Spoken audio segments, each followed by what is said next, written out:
هنا القاهرة.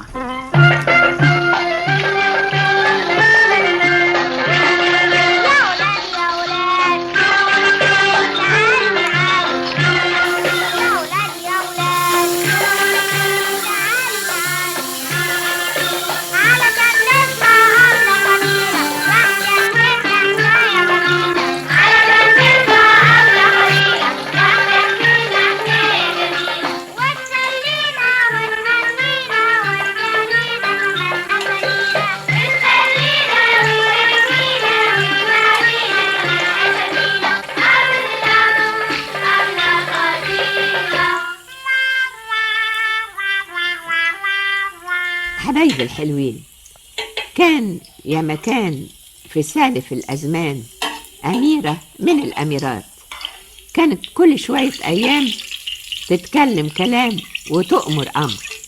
في ليلة من ذات الليالي جت الأميرة تنام، الدنيا كانت برد. صرخت الأميرة، ندهت الوزير وقالت له: البرد ده إيه فايدته؟ زي قلته. اسمع يا وزير، البرد ده ما بحبوش أنا، ما تخليهوش، حوشه من الدنيا.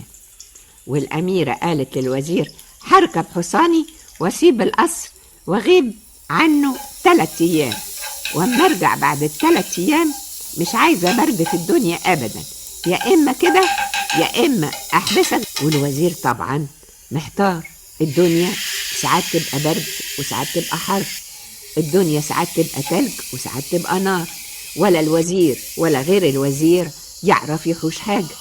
والأميرة ركبت حصانها، مفيش حد في القصر عارف هي رايحة فين، بس هي كانت سمعت زمان عن مكان في الجبل بالظبط زي الجنة، بتنزل المية منه على زرع أخضر. والشهور بتفوت وبتفوت زي الأيام، والأيام بتفوت زي الساعات.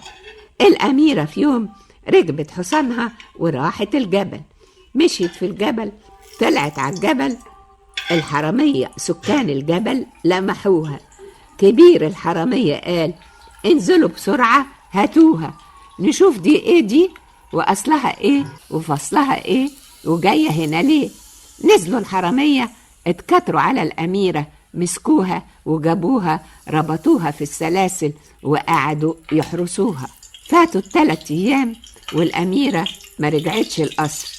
كل اللي في القصر خايفين، مش عارفين يا ترى الأميرة راحت فين. جابوا حكيم القصر وقالوا له: انت بتعرف حاجات كتيرة، شوف لنا فين الأميرة.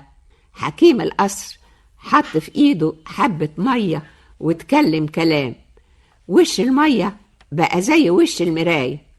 حكيم القصر بص في المية كتير، شاف الأميرة في كهف في الجبل متسلسلة بحديد. كل اللي في القصر قالوا: نعمل ايه؟ الجبل فيه 1000 كهف وكهف، هنعرف الكهف منين؟ قائد الحرس قال: نجمع كل الفرسان ياخدوا السلاح ويمشوا يلفوا يدوروا في الجبل. حكيم القصر قال: لو جبتوا 1000 فارس وفارس يمكن يلفوا في الجبل 1000 يوم ويوم وبرضو ما يلاقوش الكهف. وكل اللي في القصر احتاروا هيعملوا ايه. حكيم القصر قال لهم: اللي يسمع يسمع، واللي ما يسمعش ما يسمعش. الحيلة تنفع لما القوة ما تنفعش. هقول لكم على حيلة معقولة. جهزوا لي 40 جمل، على كل جمل قدرة مقفولة، وكل قدرة جواها فارس بسلاحه.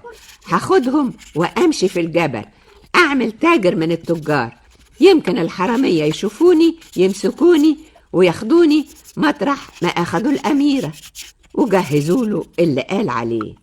وفي ليلة من ذات الليالي طلع من باب القصر 40 جمل، عليهم 40 قدرة، مستخبي فيهم 40 فارس.